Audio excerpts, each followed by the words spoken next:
Hello, good evening and salam ma'al hijrah. Thanks for joining us. You're watching news at 10. I'm Shuhaida Arifin. In conjunction with Ma'al Hijrah celebration today, the Sultan of Johor, Sultan Ibrahim Sultan Iskandar, has urged all leaders to prioritize the people and the Ummah and be honourable and trustworthy in discharging their duties. Expressing his disappointment at leaders who are disturbing the government and fighting for power, the ruler said leaders must not put their own selfish interest to detriment of the nation's harmony at a time when the people are facing difficulties brought by COVID-19. In a Facebook post, Sultan Ibrahim called upon all Muslim leaders, especially the Malay leaders in the country, to reflect upon the lessons that the power to rule is the will of the Creator.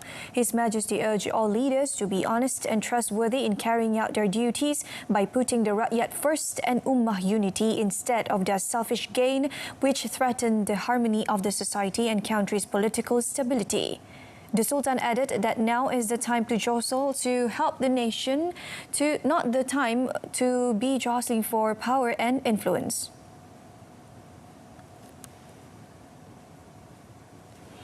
Regent of Pahang Tengku Hassan Ibrahim Alam Shah Al-Sultan Abdullah Riayatuddin Al-Mustafa Billah Shah today called on the people in the state to be helpful to each other and stay united during these challenging times. He said that as the country is facing the COVID-19 pandemic, it is not the right time to get into power struggle, quarrel or talk too much without taking any actions which were good and beneficial to the people. Inilah masanya kita harus bersatu padu tanpa mengira anutan agama, warna kulit, apatah lagi fahaman politik. Kita harus menang peperangan dengan musuh yang tidak kelihatan ini.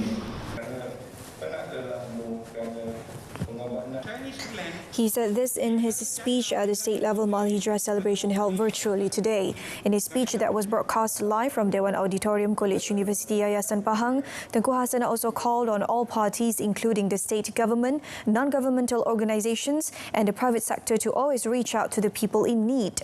Tengku Hassan also advised the people to always be concerned of their neighbours and lend a helping hand to those in need.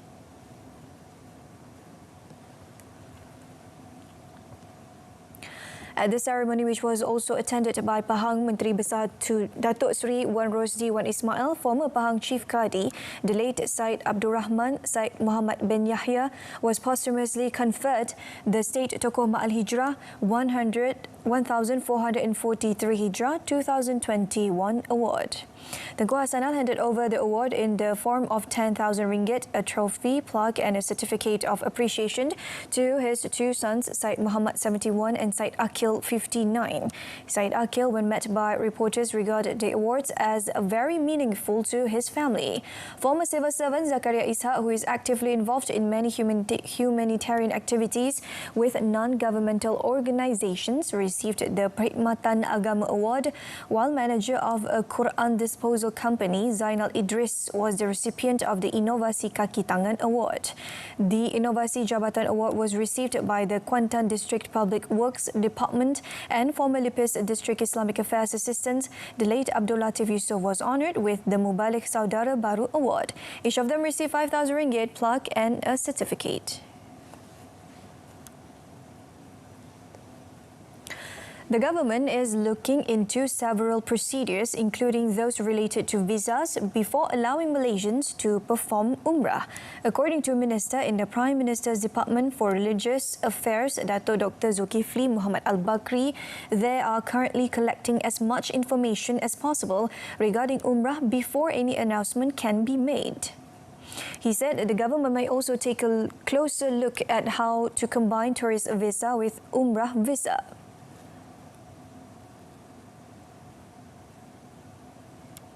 Sebenarnya kami sedang mengutip sebanyak mungkin maklumat demi maklumat, dan sebenarnya isu ini kita perlu melihat keseluruhannya berkenaan dengan visa-visa yang disebut sebagai visa pelancongan yang kemudian baru boleh apply visa umrah ketika berada di sana. Jadi kemungkinan kita akan tengok lebih dekat lagi bagaimana jika sekiranya kita boleh sekalikan sebagai contoh visa pelancongan bersama dengan visa umrah agar perkara ini tidak timbul bila kita pergi sana kita tak dapat buat umrah. Prior to this, Saudi Arabia had stipulated that those wish to perform Umrah are required to apply for Umrah visa once they have arrived in the country. Saudi Arabia has reopened its doors to tourists from 49 countries, including Malaysia, since 1st August by simplifying procedures in obtaining an entry visa for a period of 1 year and allowing a stay of up to 90 days in the kingdom.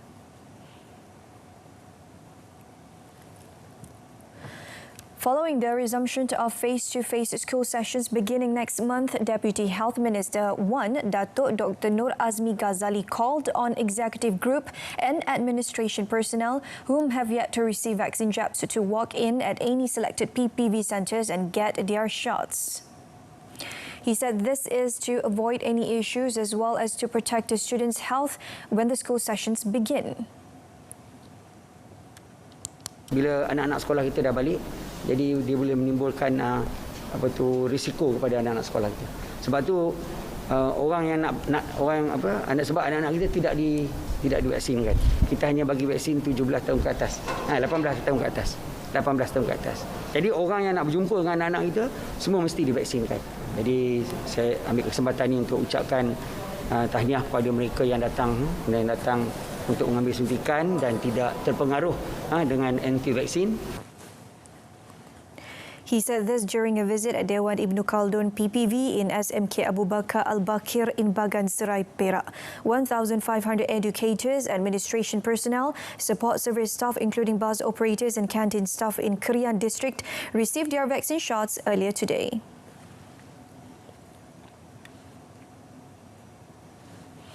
Melaka will receive an additional 477,790 vaccine doses supplied this month. Melaka State Exco Datuk Rahmat Mariman said he was informed regarding the matter by COVID-19 Immunisation Task Force to accommodate the lack of vaccine supply in the state. Datuk Rahmat said the state may face lack of Pfizer-BioNTech vaccine doses in the third week of August. Therefore, second dose recipients will be prioritised in receiving their shots while waiting for additional supply.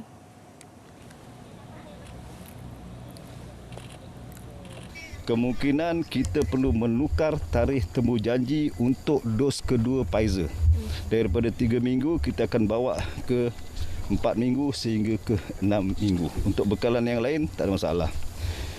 Kekurangan lagian bekalan ini adalah kerana terdapatnya masalah bekalan vaksin Pfizer di seluruh dunia. Walau bagaimanapun, isu ini akan dapat diatasi pada minggu ke-4 Ogos dan seterusnya di mana kita akan menerima lebih banyak bekalan vaksin Pfizer pada ketika itu. He added shortages of Pfizer doses do not affect the ongoing vaccination program in Melaka because there are still enough Sinovac and AstraZeneca vaccine doses.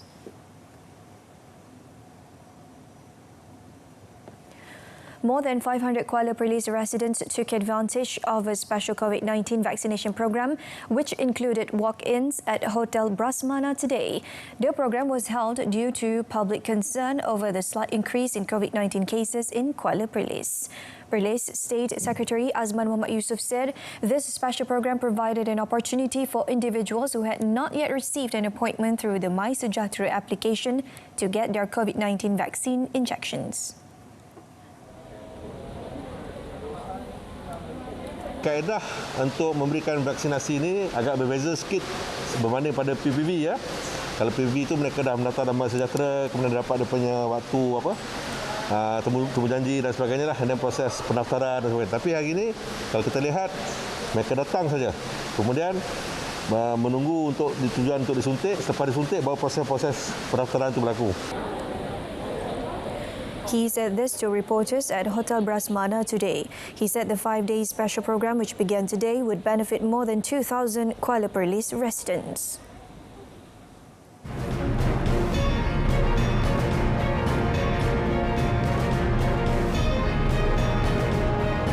Coming up, foreign registered tanker detained for anchoring illegally off Johor.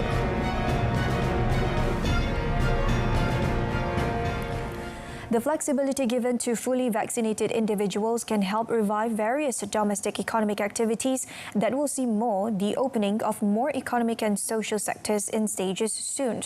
Domestic Trade and Consumer Affairs Minister Datuk Seri Alexander Nantalinggi reminded all consumers and traders to work together to ensure full compliance with the stipulated SOPs, especially in states under Phase 2 and Phase 3 of the National Recovery Plan (PPN), to keep everyone safe as well as ensure business sustainability.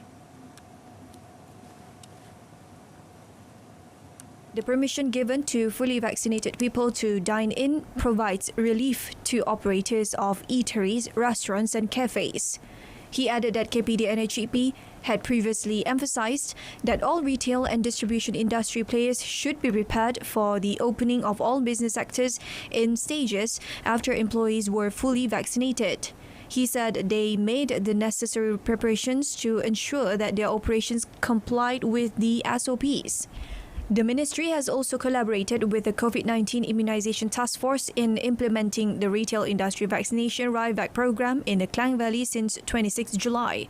To date, a total of 29,105 industry workers have been vaccinated, and the program will be expanded to other states such as Pulau Pinang and Johor soon. For banks in ASEAN countries and India, COVID-19 outbreaks triggering stricter containment steps will impede economic recovery and erode borrowers' debt repayment capacity, increasing their asset risks. However, banks' strong loss-absorbing buffers, policy support and the virus impact focused on a few segments will keep their credit strength intact. Moody's Investors Service in a new report said the resumption of global economic activity will boost trade growth in Vietnam, Malaysia and Singapore. This will help offset domestic economic disruptions from the pandemic. Banks in Thailand, the Philippines and Indonesia are particularly vulnerable as their economies struggle with elevated numbers of virus cases, spiking uncertainties regarding their economies' reopening. For India, Moody's project the economy will return to growth in March in 2022, but the severe second coronavirus outbreak will delay improvements in asset quality. Continued policy support for borrowers from governments and central banks will prevent sharp increases in defaults on bank loans. And the financial impact of a prolonged pandemic is concentrated on a few economic segments, which will limit the deterioration in banks' overall asset quality. Various regulatory measures implemented in the past decade to strengthen banks' balance sheet have led banks to face the pandemic on a strong footing. Malaysia Productivity Corporation MPC and Malaysia Digital Economy Corporation MDECT are collaborating on a series of webinars starting 12 August that is expected to benefit about 10,000 businesses, especially in e-commerce and e-payment adaptation. The webinar is part of the Go E-commerce onboarding and Shop Malaysia online campaign, which kicked off on 1st July and will run till 31st December. MPC Director General Dato' Abdul Latif Abu Seman in a statement said the collaborative effort will help businesses in the onboarding on e-commerce platforms with the aim to optimize operations and improve customer experience. The mandate given under My Digital to accelerate e-commerce onboarding program for offline food and beverages businesses will inevitably boost productivity and economic competitiveness of the businesses. The collective efforts towards digitalization is showing results as Malaysia's position in the Digital Transformation in Companies indicator of the World Competitiveness Yearbook ranking has improved to 22nd in 2021 from 26 last year. MDEC's Chief Executive Officer Surina Shukri highlighted that MDEC holds steadfast to its resolve to equip and enable Malaysian businesses to navigate and thrive through these business unusual times. She added that they are aiming to further catalyze the growth of e-commerce in Malaysia and of equal importance, sustaining livelihoods and jobs in the process. A South Korea registered tanker has been detained for anchoring off Johor without a permit to do so. Johor Malaysian Maritime Enforcement Agency MMEA Director First Admiral Nurul Hizam Zakaria said the ship was spotted by a patrol unit 50 nautical mile east of Tanjung Siang at around 5:15 p.m. yesterday. Nurul Hizam said MMEA found that the ship had been anchoring in the area since last Friday while awaiting further instructions from its shipping company. In a released statement today, he said, however, the ship's master did not inform the authorities about the arrival and also failed to produce any permit needed to anchor in Malaysian waters. Nurul Hizam said the ship had 18 crewmen from South Korea, Indonesia and Myanmar, aged between 19 and 58, and they all possessed valid travel documents. The vessel was detained under Section 49B, Subsection 1, Subsection I of the Merchant Shipping Ordinance 1952, which carries a fine of not more than 1,000 ringgit, a jail term of not more than 2 years, or both upon conviction. Nurul Hizam said the ship's master and chief engineer were brought to the Tanjung Sedili Marine Zone office for further investigations. He added that ship operators are advised to follow Malaysia's rules and regulations before anchoring or conducting any activities here to avoid legal action that could be taken against them. The Domestic Trade and Consumer Affairs Ministry KPDNHEP has seized 17,000 kilograms of subsidized packet cooking oil before it could be smuggled out of Kelantan to a neighbouring country. Putrajaya KPDNHEP Deputy Director of Enforcement Operations Shamsul Nizam Khalil said 2 men were also arrested when enforcement officers seized the cooking oil during a raid on a store in Kampung Beluka, Pasir Mas, near Kota Baru at 12:30 p.m. yesterday. The operation was conducted based on intelligence and surveillance carried out by the Ministry's Intelligence Section in Putrajaya on a cooking oil wholesaler in Melaka. In a statement today, Shamsul Nizam said a total of 17,000 kilograms of packet cooking oil were found in the lorry and some have been transferred to the store during an inspection. The store was expected to be used as a storage and transition center before the cooking oil is smuggled to a neighboring country. 2 men, namely the lorry driver and his attendant, were also arrested to help in investigations of the case. A director of the engineering department of a local authority in Pulau Pinang and a male contractor were remanded for 5 days to assist in the investigation into abuse of power involving about 200,000 ringgit 2 years ago. The remand order from today until 14 August was issued by Senior Assistant Registrar Nur Fadrina Zulkhairi after allowing an application from the Malaysian Anti-Corruption Commission MACC at the Georgetown Magistrates Court today.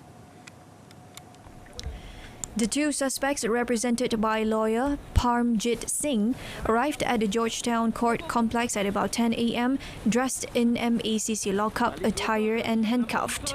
They were accompanied by several MACC officers. The 2 accused, aged 41 and 48, were arrested yesterday while appearing at the Pulau Pinang MACC headquarters. They were requested to offer statements to assist in the investigation into the alleged abuse of power by proposing to the Kedah Procurement Board to appoint the company owned by the director's father to carry out resurfacing and maintenance work on roads in a district in the state amounting to 200,000 ringgit. They are being investigated under Section 23 of the MACC Act 2009, which carries a maximum sentence of 20 years imprisonment and a fine of 5 times the value of the bribe or 10,000 ringgit or whichever is higher if convicted.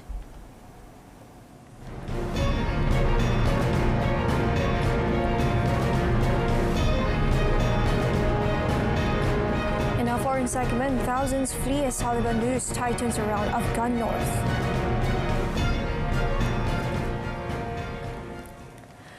Bangladesh has begun vaccinating Rohingya refugees living in congested camps as the impoverished South Asian nation battles a record surge in coronavirus cases. Health officials said 2,600 COVID-19 cases and 29 deaths have been recorded in the camps housing some 850,000 Rohingya, but many experts say this is likely a gross underestimate. The initial inoculation phase will see around 48,000 refugees aged over 55 get Chinese-made Sinopharm shots in the coming 3 days. About 500 Red Crescent staff and volunteers joined health workers for the vaccination drive in collaboration with the United Nations Refugee Agency. Bangladesh Deputy Refugee Commissioner Shams Ud Doza said a vaccination drive would also begin this week for the 18,000 Rohingya controversially relocated to an island in the Bay of Bengal. Bangladesh has been hit by a major surge in cases in recent months, and much of the country of 169 million people is under lockdown, including the Rohingya camps. The coronavirus has killed nearly 23,000 people and infected some 1.4 million in the country. Some 98% of the new infections are from the more transmissible Delta variant first detected in neighboring India. The Taliban were in control of 6 Afghan provincial capitals today after a blitz across the north forced tens of thousands of people to flee their homes for the relative safety of Kabul and other centers.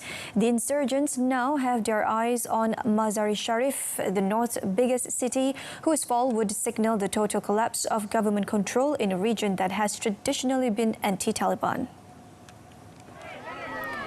The Taliban have appeared largely indifferent to peace overtures and seem intent on a military victory to crown a return to power after their ouster 20 years ago. As fighting raged, tens of thousands of people were on the move inside the country, with families fleeing newly captured Taliban cities with tales of brutal treatment at the hands of the insurgents. Following the capture of Aibak yesterday, the insurgents have now overrun 5 provincial capitals in the north apart from Zahranch, the capital of Nimroz province in the southwest.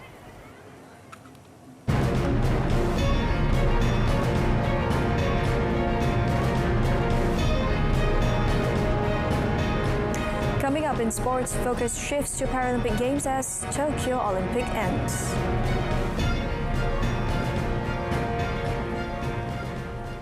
With the conclusion of Tokyo Olympics 2020, the focus is now on the upcoming Tokyo Paralympic Games, slated to be held from 24th August until 5th September. 22 athletes, including 4 female athletes, will carry Malaysia's challenge in 9 different sports. Paralympic Council of Malaysia President Datuk Seri Megaddi Syahriman Zaharuddin said the athletes will be accompanied by 16 coaches, including a chaperone, apart from 22 medical officers and secretariat team members. He said all parties involved in the necessary preparations ahead of the Paralympic Games are monitoring closely the contingent's compliance with COVID-19 control protocols. For the record, Malaysia has been taking part in the Paralympic Games since 1972 and has won 11 medals, including 3 gold, 2 silver and 6 bronze.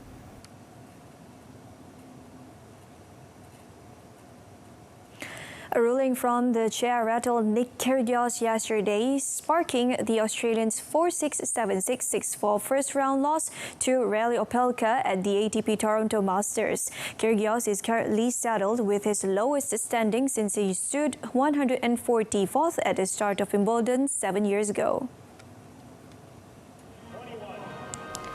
Kyrgios came undone after he protested that his American opponent illegally touched the net with his foot late in the second set. When the umpire failed to act on his complaint, the number 80 lost concentration. The Australian, who has played a limited schedule during the pandemic, was unable to focus on his game, constantly chattering angrily to his coaching box of 2. Despite standing 2 points from victory in the 8th game of the set, Kyrgios slowly came undone as the towering 2.11-meter Opelka turned the tide in a comeback effort in 2 hours. Opelka finished with 22 aces while Kyrgios struck 16. The Aussie saved 8 of 9 break chances while earning just 2 on his opponent's serve. Opelka now faces 14th seed Grigor Dimitrov. Meanwhile, Fabio Fognini needed all of his skills to survive into the second round as the Italian showman beat Jean-Leonard Struff 6-7, 6-2, 6-4.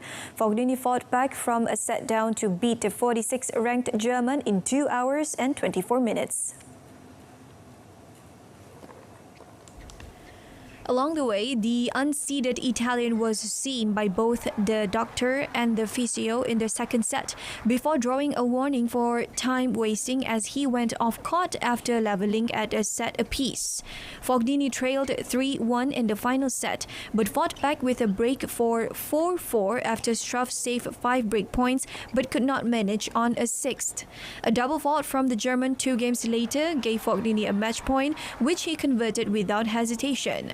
Fognini finished with 26 winners, while between them, the pair committed nearly 90 unforced errors. Out of a cumulative total of 25 break points, only 9 were converted. The win earned Fognini a contest with 4th seed Andrei Rublev, who has won the Paris matches at the ATP Cup and Wimbledon this season.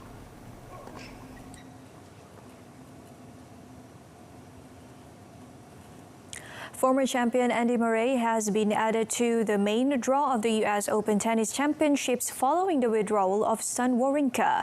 Murray, who had hip surgeries in 2018 and 2019, has only played a handful of ATP Tour level events this year, having missed the Australian Open because of positive COVID-19 tests and opting out of competing at the French Open.